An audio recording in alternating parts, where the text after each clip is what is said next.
Hello કિસાન મિત્રો, ખેડૂત zone ચેનલમાં આપનું હાર્દિક સ્વાગત છે। તો ખેડૂત મિત્રો, યુરિયાથી નુકસાન જો તમારે લાઈવ જોવું હોય તો તમે હાથની અંદર અળસિયા લેજો, પોતે અળસિયા ગોતી અને યુરિયાના દાણા 4 થી 5 દાણા તમારે હથેળીમાં અળસિયા ઉપર નાખજો તો અળસિયા છે એ ત્યારે ને ત્યારે મૃત્યુ પામી જશે।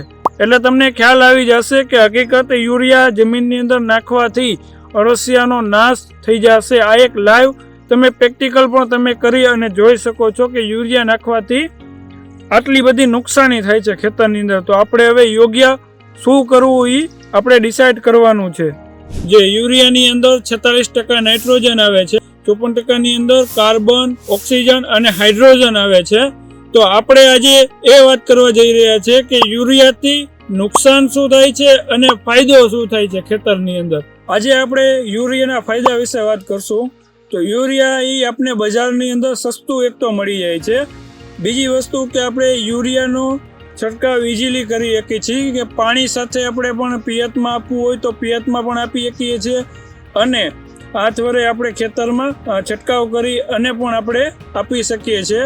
તો યુરિયાથી છોડની અંદર કે જેવી રીતે કે કપાસ, મગફળી અને જીરાની અંદર શું ફાયદા થાય, તો શરૂઆતની અંદર આપણે પાક વાવેતર કરીએ છીએ તો પાક ઉગી અને કમ્પ્લીટ થાય 20-25 દિવસ એટલે આપણે એવું વિચારતા હોઈએ છીએ કે આપણે યુરિયા આપી દઈએ નાઇટ્રોજન એટલે છોડની તંદુરસ્તી એમાં તાકાત આવી જાય છે, પાંદ એકદમ ગ્રીનરી આવી જાય છે, લીલવણી આવી જાય છે। પછી યુરિયાથી આપણે બીજું જોઈએ તો છોડની ઇમ્યુનિટી શક્તિ શરૂઆતના સ્ટેજમાં કે જ્યારે આપ્યું હોય એટલે 4 થી 5 દિવસની અંદર છોડની અંદર લાઇટિંગ તાકાત અને ઇમ્યુનિટી શક્તિ આપણે જોવા જડે છે। એટલે આપણે એમ થાય છે કે છોડની અંદર પુષ્કળ પ્રમાણમાં એને ખોરાક મળી ગયો છે।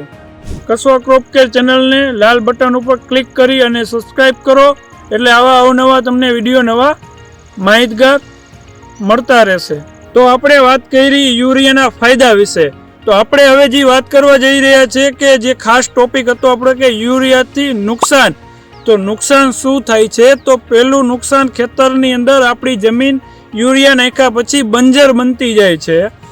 બીજું વાત કરીએ તો આજથી 10 વર્ષ પહેલાંની વાત કરું કે આપણે જ્યારે ખેતી કરતા હતા ત્યારે ખેતરની અંદર અળસિયા દેખાતા હતા અને આપણે જે દેશી ખાતર જે આપણે વાડીની અંદર આપણે નાખતા હતા ખેતરની અંદર તો ત્યારે નાખતા હોય ત્યારે આપણે જોઈએ તો એની અંદર પણ અળસિયા દેખાતા હતા આજથી 10 વર્ષ પહેલાં।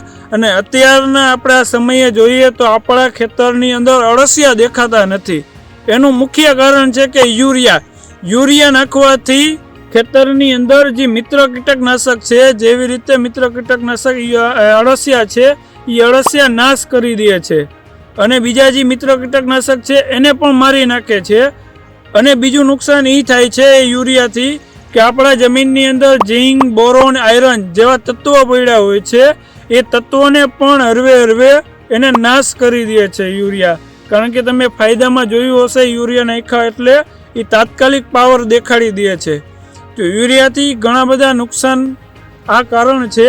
અને યુરિયા નાખ્યા પછી આપણે જોઈએ તો આપણા પાકની અંદર કપાસ હોય તો કપાસની અંદર યુરિયા નાખ્યા પછી 3-4 દિવસ પછી એની અંદર જીવાતનું પ્રમાણ વધતું જાય છે, જેવી રીતે કે થ્રીપ્સ, કથેરી, લીલી પોપટી આનો એટક વધારે થાય છે। અને આપણે જોયું હોય તો કે બાજુનું ખેતર હોય એની અંદર યુરિયાનો વપરાશ થયો જ ન હોય અને બીજા ખેતરની અંદર યુરિયાનો વપરાશ થયો હોય તો એમાં આપણે જોઈએ તો જેમાં યુરિયાનો વપરાશ ઓછો થયો છે તો એની અંદર રોગ જીવાતમાં પણ ઓછું હોય છે અને જેમાં યુરિયાનો વપરાશ વધારે થયો હશે એમાં રોગ જીવાત પણ વધારે થયો હશે અને દરેક ખેડૂત મિત્રોને આ અનુભવ થયો હશે।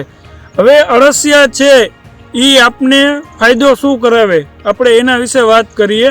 અળસિયા જમીનની અંદર છિદ્રાળું કરે કે ઝીણા એ કોતર કામ કરી અને અંદરની જમીનને અંદર કાણા કરી નાખે છે। જે કાણા થાય છે એ આપણી જમીનને પોચી બનાવે છે, જેનાથી આપણા મૂળિયા તંતુમૂળ જે છે એનો ગ્રોથ થાય છે અને જે બીજા તત્વો છે એને લેવામાં મદદરૂપ થાય છે। આ એક મોટો ફાયદો છે। જો યુરિયા નાખશું તો યુરિયા નાખવાથી અળસિયા મરી જશે તો આપણી જમીનની અંદર મિત્ર કીટકનાશક નહીં રહે।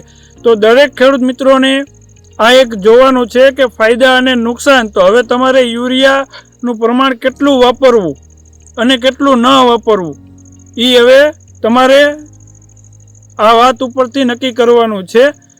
આ જે ફાયદા હતા અને નુકસાન હતી યુરિયાની.